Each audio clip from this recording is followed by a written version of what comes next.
Cézy. Avec 1700 hectares, Cézy fait partie des grandes communes rurales de l'Épinacois. 2 hameaux, Changé et Civry, situés sur le plateau calcaire, bénéficient d'une vue privilégiée sur la Côte d'Or et le Morvan. Les archives retiennent surtout le hameau de Civry et son château, dont il est souvent question. En 1475, il y a à Cézy 30 habitants, à Civry 75, à la Forêt 40 et à la Vèvre 40. La très ancienne église de Cézy est partiellement classée. Le chœur est embelli de pilastres cannelés, réminiscence des antiques édifices d'Autun, et de chapiteaux où sont sculptées des feuilles d'eau et des rosaces attribuées au début du XIIe siècle. Dans la nef gothique, on trouve la sépulture de Jean de Balor, mort en 1312, petit-fils du seigneur de Civry qui repose dans un amphieu trilobé. La dalle gravée le représente en prière entouré d'angelots. Le clocher n'a pas de flèche, mais un simple toit en bâtière qui abrite 2 cloches, l'une de 1516 et l'autre de 1712.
Sa gorge, son cœur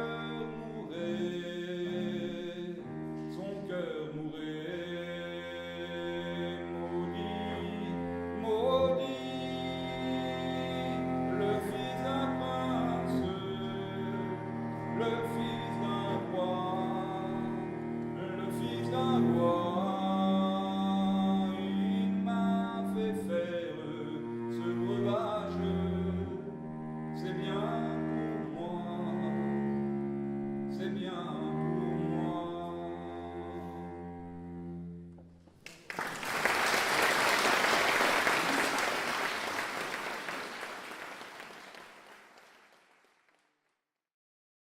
En l'an de grâce 1645, on est sous le règne du très jeune roi Louis XIV. Le sort des habitants n'était pas très enviable. Cézy comptoit 45 habitants, dont 3 foyers laboureurs. Changé comptoit aussi 45 habitants et 3 charrues. À Civry, 60 habitants et 4 laboureurs. Ils sont tous mamortables et néanmoins doivent 150 livres avec ceux de Collonges au sieur Couton de Nolay. Ils ont des gens de guerre et notamment le régiment de Florinville qui y séjourna 3 jours. 1709 fut l'année d'une terrible famine sur fond de guerre de succession d'Espagne. Le curé de Cézy nota dans sa paroisse que c'était une chose pitoyable à voir. Toutes les sortes de personnes dans les prairies, cherchant des herbes et pâturant comme des bêtes, leurs visages décharnés, pâles, livides noirs, abattus, leurs corps chancelants, semblables à des squelettes. En 1763, la reconstruction du presbytère va augmenter l'imposition sur le village.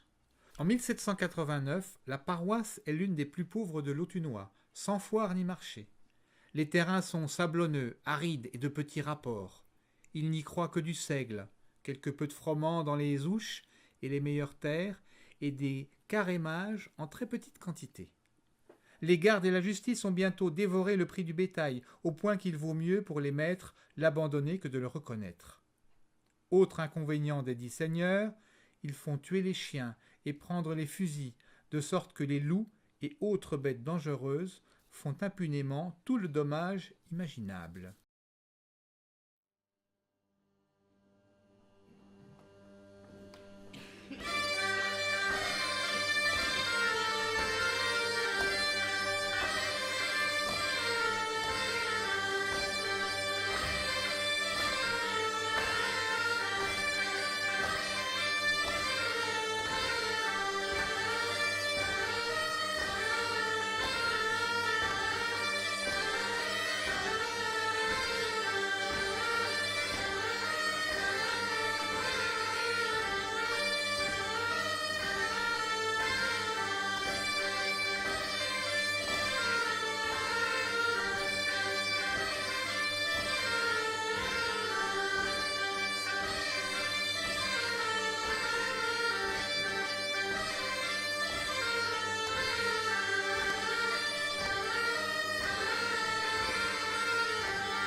En 1838, avec le démarrage de l'industrie, des ouvriers résident à Cézy. Ils travaillent dans une fabrique de pointe dite de Paris et une usine de briques réfractaires pour la verrerie d'Épinac. En 1904, de nombreux mineurs des houillères du chef-lieu résident au village qui compte une dizaine d'aubergistes, un débit de tabac, 2 commerces de fourrage, 5 épiciers, 2 merciers et de nombreux artisans, 3 charpentiers, 4 forgerons, 3 maçons, 4 maréchaux ferrants, 2 menuisiers, 2 sabotiers et un meunier.